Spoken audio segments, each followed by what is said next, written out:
চায়নার এই মানুষটিকে দেখলে প্রথমেই মনে হয় প্রতিবন্ধী।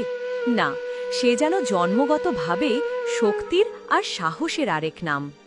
তার নেই দুই হাত, শরীরে আছে মাত্র একটি পা, সেটিও প্রায় অচল।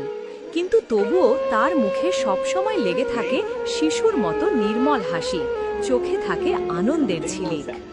না কোনো অভিযোগ, না দুঃখের বোঝা, না জীবনের প্রতি কোনো রাগ, বরং এক অসীম ইতিবাচক শক্তি।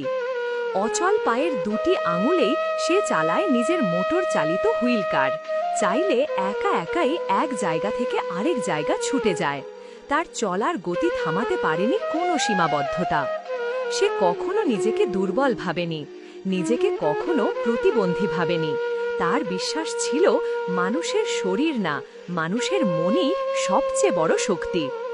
আজ সেই মানুষটি চায়নার একজন বিখ্যাত সায়েন্টিস্ট। বিশ্ব তাকে দেখে অবাক হয়, সম্মান করে। তাই রাজগ্রাম ফিল্ম প্রত্যেক প্রতিবন্ধী ভাই বোনদের জানায়, তোমরা দুর্বল নও, তোমরা অচল নও। তোমাদের ভেতরে আছে এমন শক্তি যা চাইলে অসম্ভবকেও সম্ভব করতে পারে। শরীরের অভাব কখনোই মানুষের স্বপ্নকে আটকাতে পারে না।